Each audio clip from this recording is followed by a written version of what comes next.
Você me ouviu e entendeu, diga amém.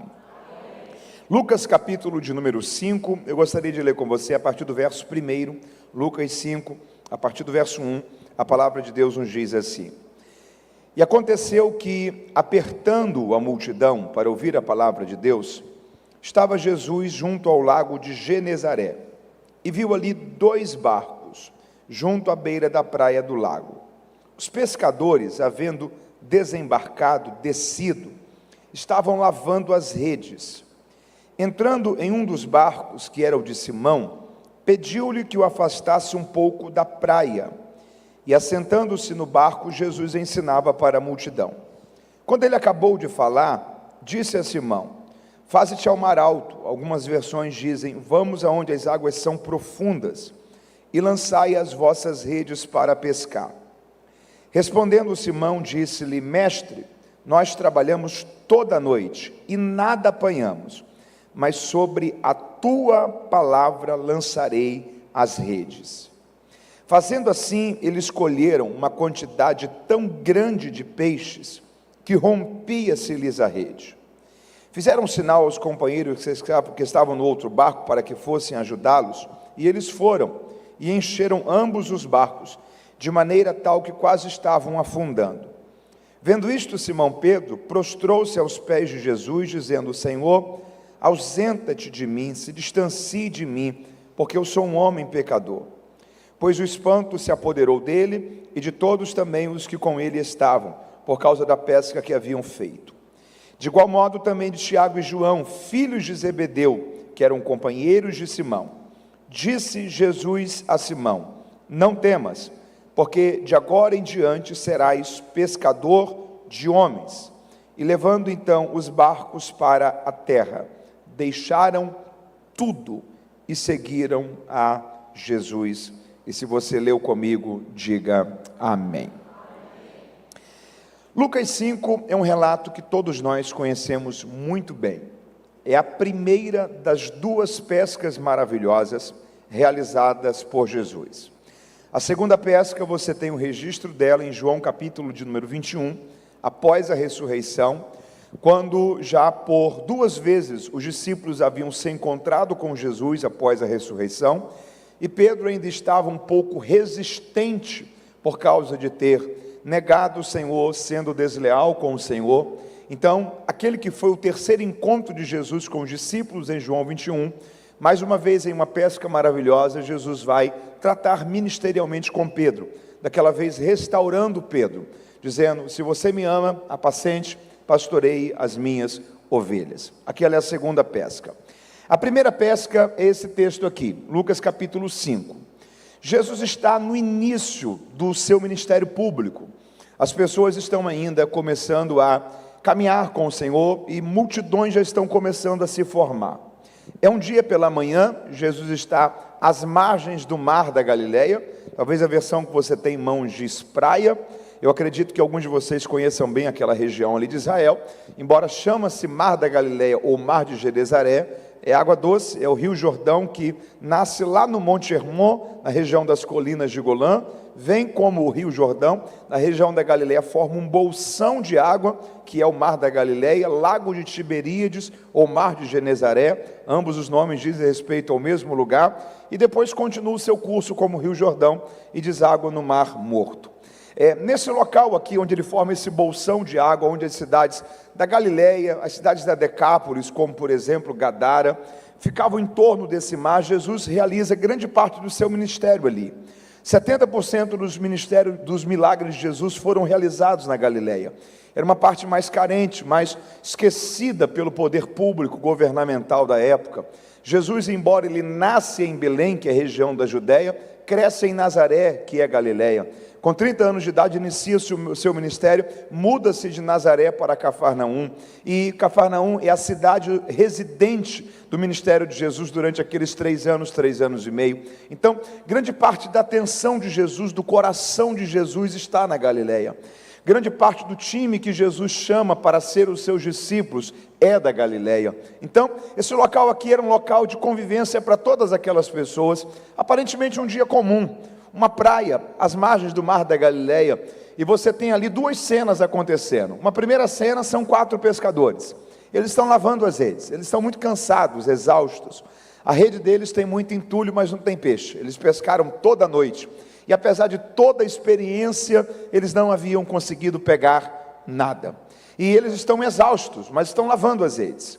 Só que está chegando uma multidão, e aquela multidão tem uma causa, está ali. Eles querem ouvir Jesus pregar. Naquela multidão não há cansaço, a expectativa, a fome pela palavra. Eles querem fazer um culto. Jesus será o pregador daquela manhã. E eles estão com o coração cheio de expectativa para ver aquilo que vai ser compartilhado com eles. Jesus chega até Pedro e diz assim: Pedro, eu preciso do seu barco emprestado. Pedro concede o barco emprestado ao Senhor. O Senhor se distancia um pouco da praia, assenta-se no barco. Ele constrói toda a estrutura da geografia do lugar ao seu favor. Se você for ver, por exemplo, sermões como o Sermão do Monte, Jesus pregando aqui, ele sempre posiciona-se de uma forma que o mar está atrás dele e as pessoas estão à frente dele, para que as ondas de vento que vem do mar ajudem a espalhar a voz, para que o máximo de pessoas ouçam. Ele está construindo ali o seu anfiteatro natural, ele está pregando para aquelas pessoas. Imagine essa cena. A mensagem eu não sei quanto tempo durou, mas abasteceu o coração de todos aqueles que estavam famintos por ouvirem a palavra do Senhor naquela manhã. Só que de repente Jesus encerra a sua mensagem, e ele não chega para Pedro e diz assim: muito obrigado, viu? Que Deus te abençoe o seu dia, que amanhã você tenha uma pesca melhor. Não, ele chega para Pedro disposto a ajudar a dor do coração de Pedro naquele momento, porque ele faz um convite para Pedro: vamos voltar ao mar para pescar? Pedro olha para o Senhor e fala assim: Senhor, nós pescamos toda a noite. Quem era o pescador ali, Jesus ou Pedro? Pedro. A área profissional do Senhor era carpintaria. Humanamente falando, quem é que conhecia aquele mar com uma palma da sua mão por causa da experiência e profissão? Pedro. Pedro sabia a melhor lua, o melhor momento, onde os peixes ficavam, a melhor estratégia para alcançar um cardume. O que Pedro está dizendo é o seguinte: Senhor, qualquer outra pessoa que tivesse me dado essa sugestão, certamente ela não seria aceita, mas porque é o Senhor quem está falando, por causa da sua palavra, eu lançarei as redes. Sabe o que Pedro está dizendo? Senhor, a minha experiência não vale mais do que a tua palavra. As minhas conclusões não valem mais do que uma direção que vem do Senhor. Aquilo que eu penso não vale mais do que uma direção que vem da sua parte. Eu reduzo toda a minha experiência, todos os meus pontos de vista, tudo aquilo que eu acho, a uma direção que vem do Senhor, a uma palavra que vem do Senhor, porque é o Senhor quem está falando. Eu vou obedecer e eu irei lançar as redes. Pedro lança as redes, e não é que ele ficou algumas horas pescando, uma só tentativa foi o suficiente. Quando ele puxa essa rede está tão cheia, que o texto diz que essas redes estão quase se rasgando. O Pedro se sente muito constrangido por aquilo, e ele olha para o Senhor e fala assim: Senhor, se ausente de mim, eu não mereço ter o Senhor perto de mim, eu sou um homem tão pecador. Eu tenho a impressão que Jesus olhou para ele e disse assim: eu me afastar de você? Você ainda não entendeu o que está acontecendo aqui. É a partir de hoje que nós vamos andar mais juntos mesmo, porque até hoje você foi pescador de peixes, mas a partir de hoje você será um pescador de almas, um pescador de homens. Muita gente será alcançada através da sua vida para o reino de Deus. Há um detalhe muito curioso aqui. Você concorda comigo que o verbo pescar se encaixa muito bem para peixes, mas não para almas? Se talvez o texto fosse assim, até hoje você foi um pescador de peixes, a partir de hoje você será um ganhador de almas. Nós não iríamos entender o que o Senhor estava falando aqui? Sim. Mas por que Jesus usa pescar tanto para peixes quanto para almas? Isso aqui não é um erro de tradução. Jesus está sendo intencional em algo que ele está falando com Pedro. O que ele está dizendo é o seguinte: Pedro, até hoje você foi um pescador, a partir de hoje você continuará sendo pescador. O resultado final será diferente, mas o seu trabalho terá que continuar sendo o mesmo. Como assim, Senhor? No mesmo modo que você nunca esperou que os peixes viessem até você, você também não pode esperar que as pessoas venham até você. Se levante e vá até elas, e se você for até elas, Deus te dará a palavra certa, no momento certo, para as pessoas certas, e muita gente será alcançada para o reino de Deus. Levante uma de suas mãos ao céu e diga assim: Senhor, ajuda-me a levar pelo menos uma vida a Ti nesse ano. Pescadores de almas. Dr. Billy Graham, ele tinha um comentário naquele texto que Jesus fala assim, rogai ao Pai para que envie trabalhadores para a seara. Dr. Billy Graham dizia uma coisa tão simples, mas tão rica ali.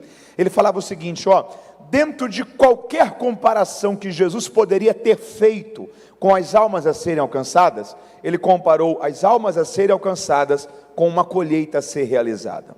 Toda colheita tem um tempo para ser feita, ok? Imagina, por exemplo, que você planta tomates e a data certa da colheita é o dia 10. É o dia para que dê tempo desse fruto ser colhido e ele ser levado até o consumidor final e a pessoa comprá-lo, por exemplo, no dia 20, ok? Porque no dia 25 ele já começa a estragar. Imagina que a conta entre colheita, consumo e o produto se perder é essa. Se a pessoa, seu agricultor, ao invés de colher no dia 10, colher no dia 20, 10 dias depois, você já não tem uma margem de tempo para esse produto chegar até o consumidor final. Porque toda colheita tem um tempo para ser realizada. Toda colheita tem um tempo para ser realizada. Tem um limite. Do mesmo modo, o Dr. Billy Graham dizia, toda alma tem um tempo para ser alcançada. Tem gente que a gente conseguiu alcançar no ano passado, esse ano não está mais vivo. Tem gente que a gente consegue alcançar essa semana, talvez na outra semana não estará mais com a gente. Tem gente que a gente consegue talvez alcançar nesse primeiro semestre, que no segundo semestre não mais. Ninguém sabe o tempo para alcançar alguém. Jesus está dizendo, rogue ao Pai para que envie trabalhadores para a seara. Não desperdice nenhuma oportunidade de levar Jesus a alguém. Não desperdice nenhuma oportunidade de manifestar a sua fé aonde você trabalha, aonde você mora, aonde você estuda. Deus quer usar a sua vida para que muita gente seja alcançada. Você é um pescador de almas para o reino de Deus. Você celebra a Deus por isso? Esse sentimento tem que existir no nosso coração. Essa é uma tarefa de urgência. Há uma analogia que eu acho ela fantástica para mostrar para a gente o impacto disso. O valor do trabalho individual. Você pode repetir isso comigo? Diga o valor do trabalho individual. Quer ver uma coisa? Aqui hoje alguém é crente porque aceitou Jesus ouvindo uma pregação do Billy Graham. Tem alguém? Até eu sou crente hoje porque eu entreguei a minha vida a Jesus numa pregação do Billy Graham. Não? Ok. Segunda pergunta, alguém aqui hoje é crente porque entregou a sua vida a Jesus numa pregação do David Poyong-Chu, que foi o pastor da maior igreja do mundo, Igreja do Evangelho Pleno de Yodo, em Seul, na Coreia do Sul? Tem alguém? Uma moça ali, Deus a abençoe.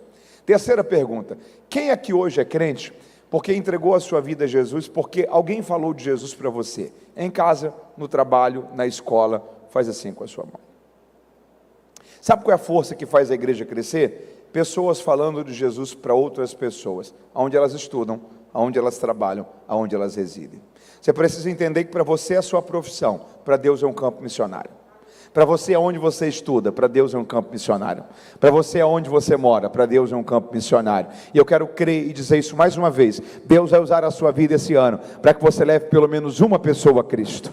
Você precisa entender que você é um pescador de almas, e que Deus conta com você, para que a mensagem do Evangelho alcance mais pessoas, e o nome do Senhor será glorificado através disso. Diga, eu sou um pescador de almas, para o reino de Deus. Pedro, até hoje você pescou peixes, a partir de hoje você pescará almas, pescará pessoas. E então o texto conclui dizendo que Pedro, deixando tudo, seguiu a Jesus. Você entendeu comigo até aqui? Diga amém. Existem 4 lições. Quantas lições?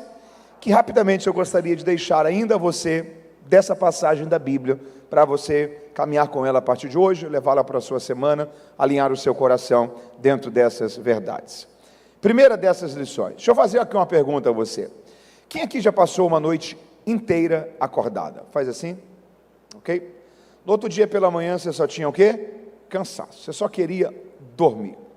Imagina a exaustão de uma noite inteira perdida de sono, junto com o sentimento de que aquilo foi em vão.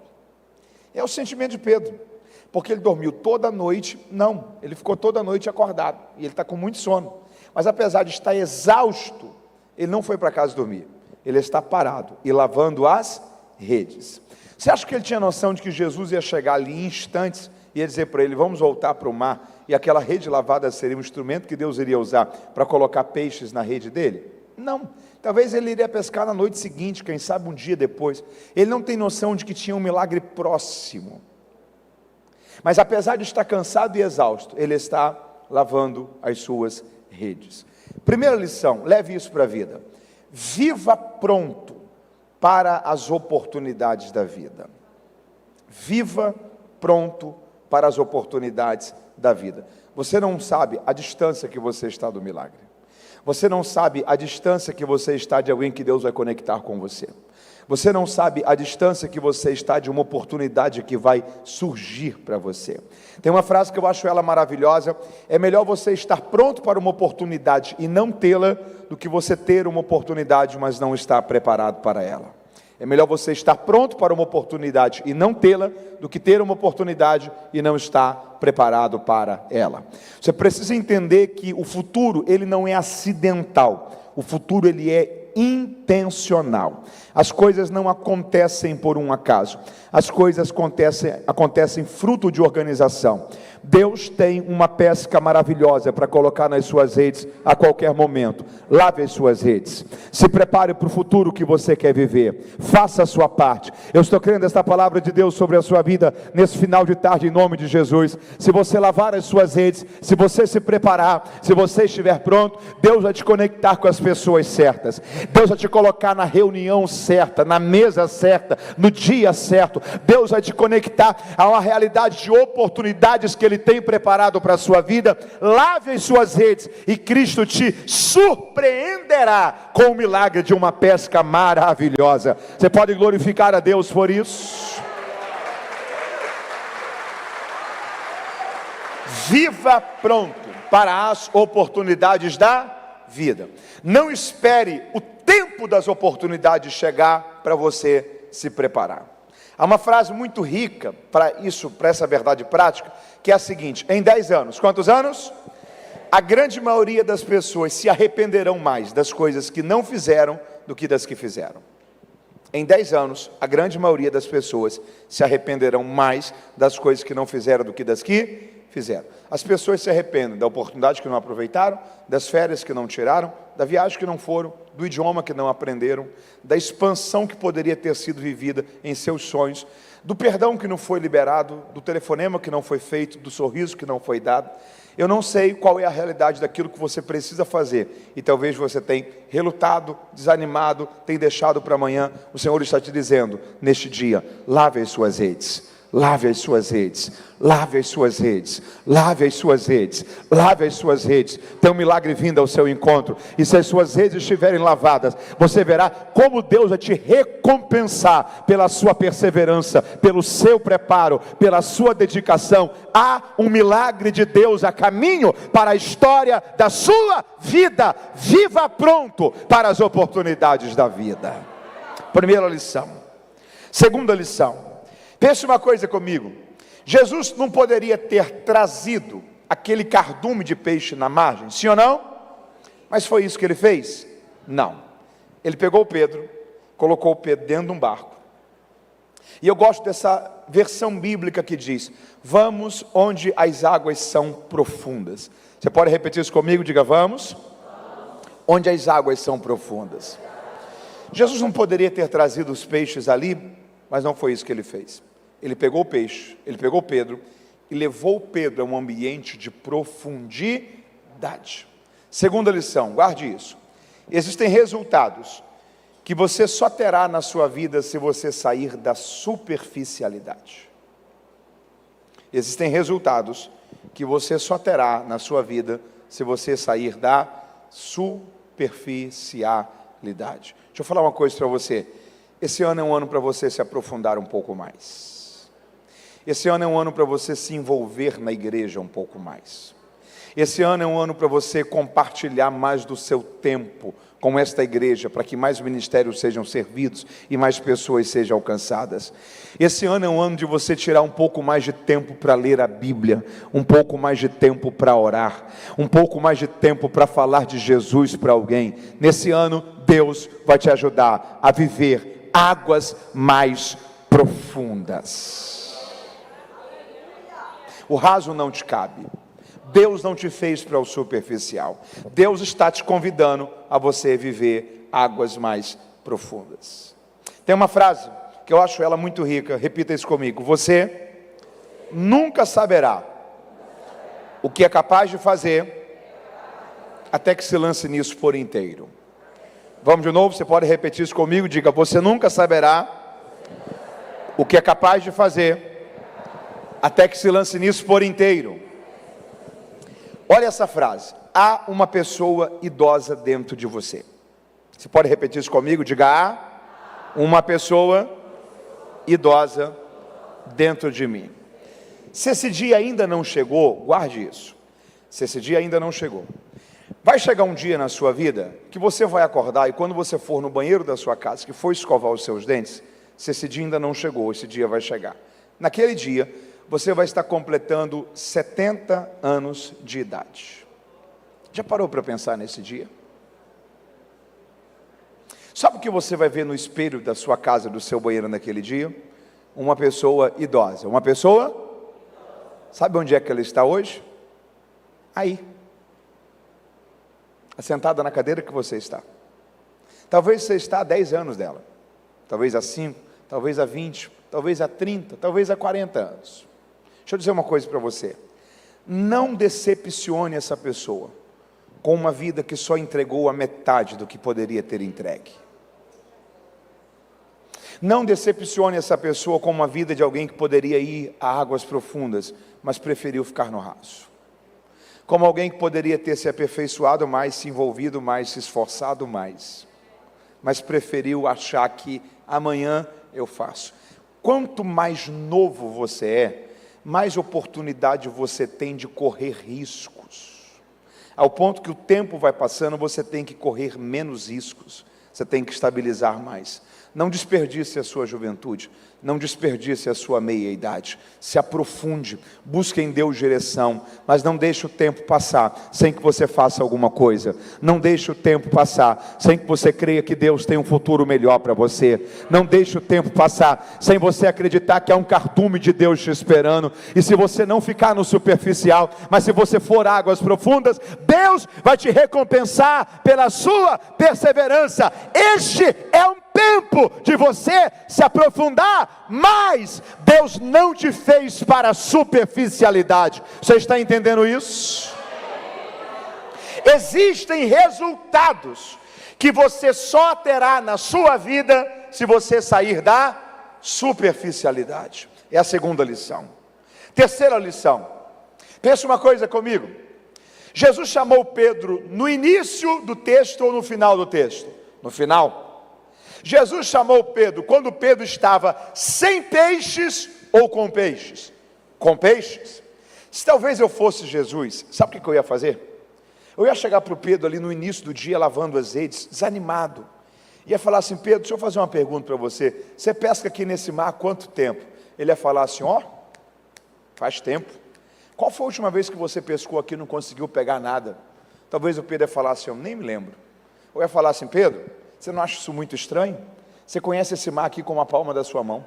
Você sabe o melhor dia, a melhor lua, a melhor temperatura, a melhor configuração, aonde tem que ser colocado as redes. Você não acha que isso daqui é Deus fechando uma porta para você? Será que isso daqui não é Deus dizendo para você que já encerrou esse ciclo, que até hoje seu negócio foi pescar peixes, a partir de hoje seu negócio será pescar pessoas? Sabe por quê? Porque é mais fácil você convencer alguém que está ferido. É mais fácil você convencer alguém que não tem muitas opções. Mas foi isso que Jesus fez? Não. Jesus pegou Pedro, colocou Pedro dentro do barco e talvez colocou a maior pesca da vida dele nas redes dele, para no final olhar para Pedro e dizer: Pedro, só tem um problema. Qual, Senhor? Esses peixes não pertencem mais a você. Deixe isso e me siga. Não seria muito mais fácil se Jesus tivesse chamado Pedro antes da pesca maravilhosa? Sim, mas ele fez isso? Não, ele chamou depois, porque ele está nos ensinando aqui uma terceira lição. Dificilmente Deus chamará alguém quando esse alguém não tiver alguma coisa para renunciar. O chamado de Deus sempre vai estar atrelado na vida da gente a alguma renúncia. Haverá momentos que para você andar com Deus, você vai ter que deixar de andar com alguém.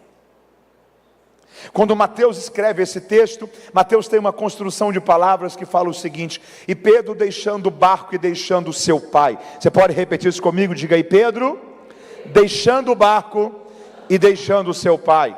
A Bíblia não está fazendo apologia aqui de desonrar pai e mãe, nada disso. O que a Bíblia está dizendo é o seguinte: vai haver momentos que para você viver o projeto de Deus para a sua vida, você vai ter que deixar de viver e abandonar e deixar para trás coisas. Mas haverá momentos que para você seguir Jesus, você terá que deixar até pessoas. Haverá momentos que para você andar com Deus, você vai ter que deixar de andar com alguém. Haverá momentos que para você não perder a sua fé, você vai ter que selecionar quais são os lugares que você vai, as mesas que você assenta, para quem você abre o coração. Deixa eu dizer uma coisa para você: o Senhor está falando ao seu coração esta tarde. Sacrifique o que for preciso sacrificar, mas não sacrifique o seu relacionamento com Jesus.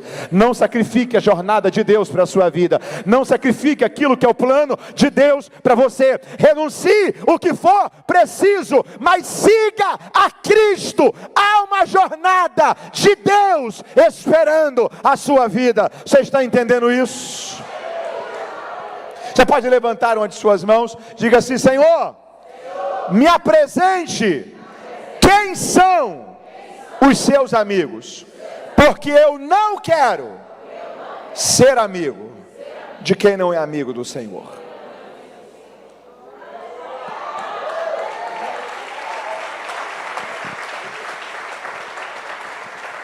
Andar com Deus exige renúncia. Você pode repetir isso comigo? Diga: andar com Deus exige renúncia.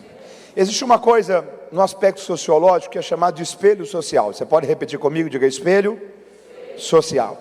Tem uma máxima que diz que você sempre será parecido com as 5 pessoas que você anda mais junto. Você sempre vai absorver alguma coisa, compartilhar outras. Pessoas vão moldando a vida da gente, ok? Nós sempre iremos aprender ou absorver alguma coisa das 5 pessoas que nós andamos mais perto. Isso é espelho social. Você lembra, por exemplo, das filhas de Ló? Aquelas meninas eram sobrinhas de Abraão. Quando Sodoma e Gomorra foi destruída, elas embebedaram o pai, deitaram-se com o pai e engravidaram do próprio pai. Se você chegasse para Ló e falasse assim: vocês são da família de alguém que é amigo de Deus, onde foi que essas meninas aprenderam a ser tão promíscuas assim? Sabe o que Ló ia dizer? Infelizmente, elas ficaram tempo demais dentro de Sodoma. Elas absorveram a cultura. Você lembra de Isaías? Ele já era um profeta. Quando ele teve uma visão em Isaías capítulo 6 do trono do Senhor, ele disse assim: ai de mim, que vou perecendo, porque eu sou um homem de lábios impuros. Mas você é um profeta, Isaías. Por que você é um homem de lábios impuros? Ele diz: porque eu habito no meio de um povo de impuros lábios. Sabe o que ele estava dizendo? Eu me tornei produto do meio. Eu me tornei parecido com o tipo de gente que eu ando junto. Porque se você anda com gente incrédula, daqui a pouco você está duvidando também. Se você anda com gente que relativiza a santidade, daqui a pouco você está negociando com o pecado também. Se você anda com gente que fala mal de igreja, fala mal de pastor, daqui a pouco você está aprendendo a fazer isso também. Mas se você anda com gente que ama Jesus, daqui a pouco você está se aproximando mais de Jesus também. Se você anda com gente visionária, daqui a pouco você está sonhando grande também. Se você anda com gente que quer crescer e servir na igreja, daqui a pouco você está se voluntariando para uma causa também. Deus vai trazer para perto de você gente que vai te levar para andar mais perto de Jesus. Você está entendendo isso? Diga: Senhor, alinha-me neste ano pessoas que vão me ajudar a ser alguém que ama mais o Senhor. Andar com Jesus exige renúncia, às vezes de coisas, às vezes de pessoas, mas dificilmente Deus chamará alguém quando esse alguém não tiver alguma coisa para renunciar. Quarto ponto, vamos para o ponto final da mensagem desse culto. Pense uma coisa comigo. Se você chamasse um pintor e entregasse para ele 3 telas. Quantas telas? Imagina que houvesse 3 telas aqui. Uma primeira tela aqui, uma segunda tela aqui e uma terceira tela aqui. E você chegasse para ele e dissesse o seguinte: ó, eu preciso que você desenhe para mim esse texto em 3 imagens, em 3 cenas. De modo que quem passa e vê as 3 telas vai conseguir ter uma visão panorâmica do que aconteceu nesse texto. Eu penso que a primeira cena registrada seria Pedro, junto com os outros pescadores, pela manhã, no barco, lavando as redes. Nesse momento aqui, observe o semblante de Pedro. Ele está feliz ou triste? Triste. Com peixes ou sem peixes? Sem peixes. E a tristeza de Pedro tem uma explicação: ausência de peixes. A segunda tela provavelmente seria Pedro no meio do mar, com 2 barcos cheios de peixes. Olha o semblante de Pedro nessa tela. Ele está triste ou feliz? Com peixes ou sem peixes? Com peixes. E provavelmente a terceira tela seria Pedro e Jesus saindo da praia, Pedro seguindo Jesus, e os 2 barcos cheios de peixe ficando para trás. Olhe de novo o semblante de Pedro. Nesse momento aqui, Pedro está com peixes ou sem peixes? Sem peixes. Feliz ou triste? Isso aqui não dá um nó na cabeça da gente? Porque no começo ele estava triste, e a tristeza dele não era por causa da ausência de peixes? Agora ele não voltou a estar sem peixes? Não era para ele estar triste? Por que ele está feliz? Quarta lição que Jesus está ensinando aqui para a gente: não deixe que a sua alegria dependa de coisas. Não deixe que a sua alegria dependa do que você conseguiu ter ou não, comprar ou não, possuir ou não. A pergunta é: em 10, 15 anos, que falta fará? Se você conseguiu ter, fazer, acumular ou não. Você vai deixar que a sua alegria dependa disso? Que o seu contentamento, que o seu senso de realização, que a sua satisfação pessoal dependa disso? A gente tem que diferenciar uma coisa na mente da gente. Estou encerrando a mensagem aqui: o que é alegria do que é felicidade. Você pode repetir comigo? Diga: alegria e felicidade. Existem 2 palavras que você não tem antônimo oposto para ela. Diga comigo: felicidade e vida. Mateus, o antônimo de felicidade é tristeza. Não, tristeza é um antônimo de alegria. Você não tem antônimo para felicidade. Para você trabalhar o antônimo de felicidade, você tem que colocar o prefixo infelicidade. E outra palavra que você não tem antônimo para ela é vida. Mateus, o antônimo de vida é morte. Não, morte é antônimo de nascimento. Nasceu, morreu. Vida é diferente disso. Vida é algo completo, vida é algo pleno. Porque felicidade é diferente de alegria. Alegria tem a ver com sensações. Alegria tem a ver com... alegria é um momento. Você está vendo o álbum de fotos, por exemplo, da sua família. Você vê uma foto do seu filho ou sua filha quando tinha 2 anos de idade, estava engatinhando. Mas aquilo faz um sentimento de transbordar, de emoção no seu coração, que dá vontade de você chorar. Você vê a mesma foto, 2 minutos depois, não traz o mesmo impacto. Curioso isso, né? Você está assistindo, por exemplo, o time de futebol que você gosta dele, final do campeonato. 30 minutos do segundo tempo, seu time faz 1-0, você explode de alegria. 5 minutos depois, toma um empate, 1-1. 47 minutos do segundo tempo, o outro time vira o jogo, 2-1, o jogo acaba, seu time perdeu o campeonato. 25 minutos antes, você estava alegre. Você terminou o jogo triste. Alegria tem a ver com sensações. Alegria tem a ver com sensações. Você está num dia calor. Faz calor aqui em Maceió?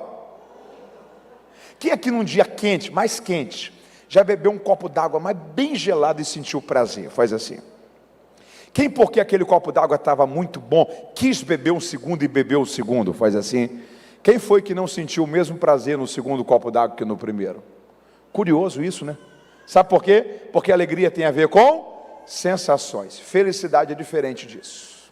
Se você chegasse para Jesus e perguntasse: Senhor, me defina um perfil de gente feliz, ele ia ler para você Mateus 5, porque ele disse: bem-aventurados, que no grego ali é macários, gente feliz. Ele está dando perfil de gente feliz. Ele está falando: gente feliz para mim é gente que chora, Gente que chora? Por quê? Porque como é triste não conseguir mais chorar.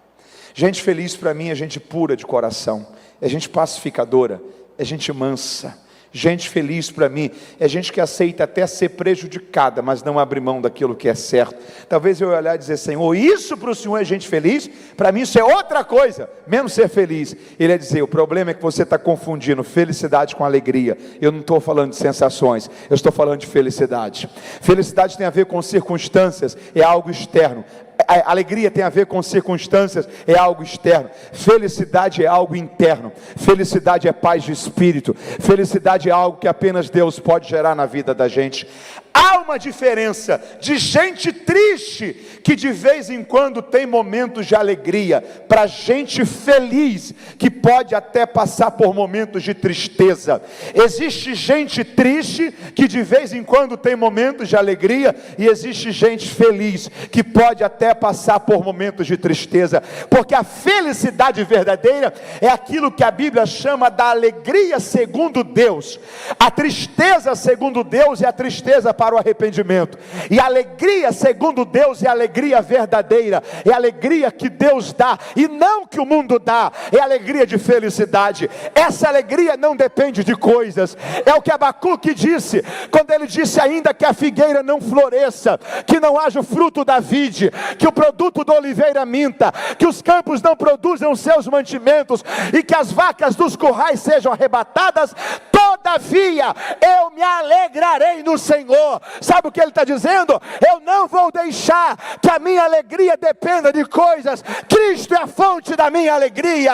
Cristo é a fonte da minha alegria. Você pode celebrar a Ele nesta tarde por isso. Deus quer nos levar a um nível de paz de espírito, que a nossa alegria não vai depender de coisas.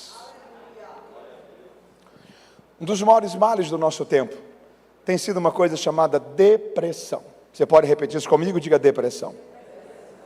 A palavra depressão, embora ela é usada dentro da psicanálise, da psiquiatria ou psicologia, as ciências que estudam as emoções, ela é um termo que na verdade vem da geologia. A depressão, você sabe muito bem que é um afundamento, ok? Você tem duas montanhas e você tem um vale entre as duas montanhas. Esse vale, esse afundamento na superfície, é o que topograficamente se chama de depressão. E daí vem o pano de fundo para a ideia de depressão nas emoções. Porque uma depressão emocional é um afundamento nas emoções. É quando parece que a vida perdeu o sentido, que não há mais motivo para viver, que não há mais motivo para sorrir. A depressão, por sua vez, tem sido uma das principais causas de um outro problema chamado suicídio. Deixa eu dizer uma coisa para você. Você sabia que a última coisa que um suicida quer é morrer? O suicida não quer morrer. Se você conseguisse acessar a consciência do suicida 3 segundos antes dele perder a consciência, ele está tentando sair do enforcamento, ele está tentando respirar, ele está tentando sair do afogamento ou qualquer causa que ele se lançou aquilo. A última coisa que o suicida quer é morrer. O suicida não quer morrer. O suicida quer pôr fim à dor. Só que no desespero das suas emoções, a única forma que ele encontra de pôr fim à dor é colocar fim à vida. Mas ele não quer morrer. A principal causa do suicídio tem sido a depressão. Todas as vezes que você conhecer alguém que está em uma, ou se alguém que me ouve nesse culto, que está passando por uma, deixa eu te lembrar uma coisa. A pior coisa para você fazer em uma depressão é desistir no meio dela. Entrou em uma depressão, finde o ciclo. E como que se finda um ciclo de uma depressão? Não é desistindo no meio do vale, é subindo a montanha, recomeçando e continuando a história. Porque a vida não termina por causa de momentos ruins. A vida não termina por causa de dias difíceis.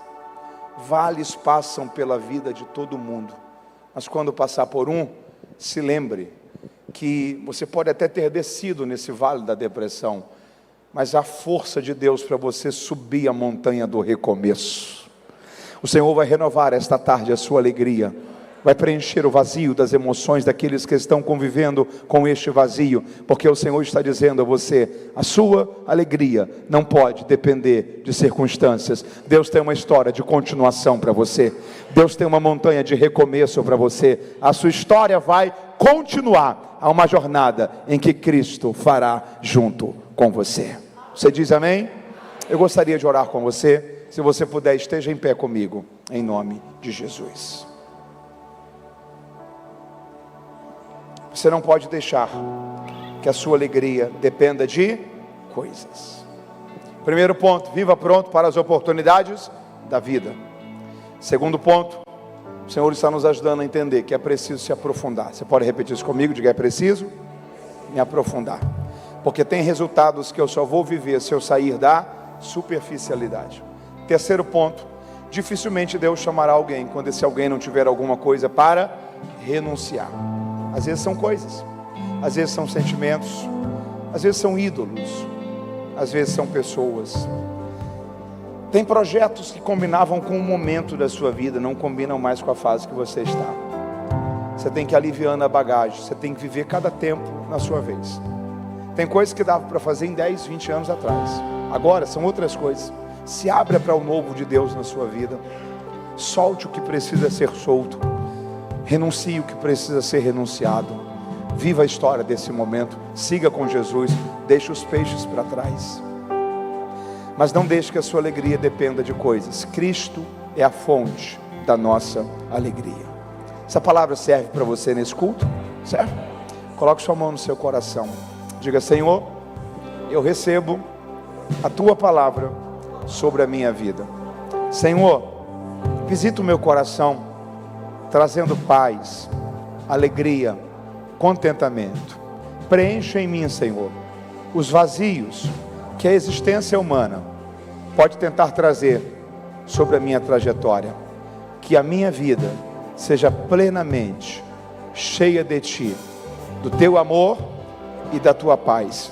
Eu quero seguir em toda essa jornada contigo. Você diz amém? Alguém que me ouve essa tarde e está distante dos caminhos do Senhor, ou precisa renovar uma aliança com Deus, entregar a sua vida a Jesus? Se há, esse momento está aberto também para você dar esse passo de fé.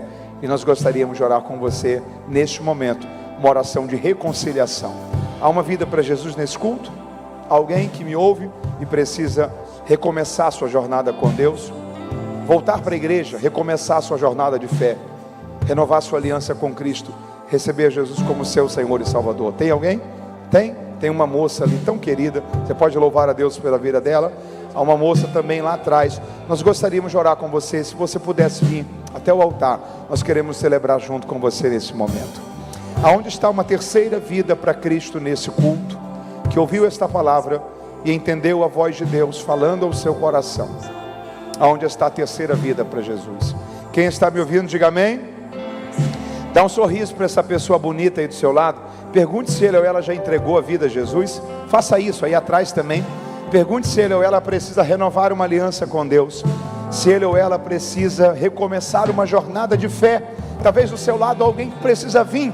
Traz ele, ajude ele a chegar, ajude ela a chegar. Eu estou esperando a terceira vida para Cristo nesta noite. Aonde você está? Há mais alguém? Um pai, uma mãe, um jovem, uma jovem. Alguém que encontrou esperança em Cristo nesse culto. Deixa eu lembrar uma coisa para você.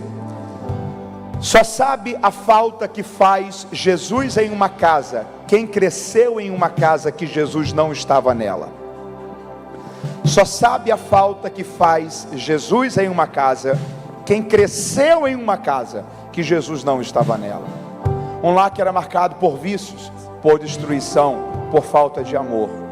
Um lar que Deus não era entronizado como centro. Um lar que o evangelho não era ensinado, que os princípios do reino de Deus não eram cultivados. Você que é pai e mãe, você tem nesse dia a oportunidade de fazer uma decisão que não diz apenas sobre você, mas diz sobre o futuro dos seus filhos, sobre o futuro das pessoas que você mais ama na terra, sobre o destino que você está apontando para a sua casa e para a sua família a partir dessa tarde. Só sabe a falta que faz Jesus em uma casa quem cresceu em uma casa que Jesus não estava nela. Se há mais alguém que está distante dos caminhos do Senhor e precisa renovar a sua aliança com Deus, você não pode brincar com essa decisão. O Senhor está te chamando. É preciso recomeçar nessa tarde. Aonde está a terceira pessoa para Cristo desse culto? Eu estou esperando você. Cadê você? Dê um sinal com a sua mão. Aonde está a terceira vida? Um pai, uma mãe, um jovem, uma jovem. Alguém que sabe que do jeito que está não dá para ficar. Alguém que precisa ser sustentado por Cristo e levado a um novo tempo, a uma nova fase da sua vida, aonde há mais uma vida para Cristo nesse culto. Há mais alguém? Há mais alguém? Enquanto você vem, eu espero você. Enquanto você vem, eu gostaria de pedir que toda a igreja estendesse as mãos para cá. Gostaria de fazer uma oração com vocês. Se vocês duas podem, talvez com a mão no coração, com olhos fechados, como vocês sentirem mais à vontade. Mas repitam comigo essa oração, digam: Senhor Jesus, muito obrigado pelo teu amor por mim. Eu me arrependo dos meus pecados, te peço perdão por todos eles, te recebo como meu Senhor e o meu Salvador. Muito obrigado, Jesus, por não ter desistido de mim. Eu te amo, Jesus. Eu te amo, Jesus. Eu te amo, Jesus, e te agradeço pelo teu amor por mim. Senhor, eu oro com essas duas preciosas vidas. Nós abençoamos tanto elas como também as suas famílias, o futuro delas, as emoções delas, que em todas as áreas da vida delas, elas sejam alcançadas pela tua bênção, bondade e misericórdia. A tua palavra diz que para isso se manifestou o Filho de Deus, para desfazer todas as obras do diabo. E nós oramos o poder desta palavra sobre essas vidas agora em nome de Jesus. E nós as abençoamos e declaramos que a melhor fase da vida delas começa a partir deste culto, em tua presença, para a glória do teu nome. Amém e amém. Quem pode celebrar Deus por essas vidas? Dê um abraço nela. Seja bem-vinda à família de Cristo Jesus.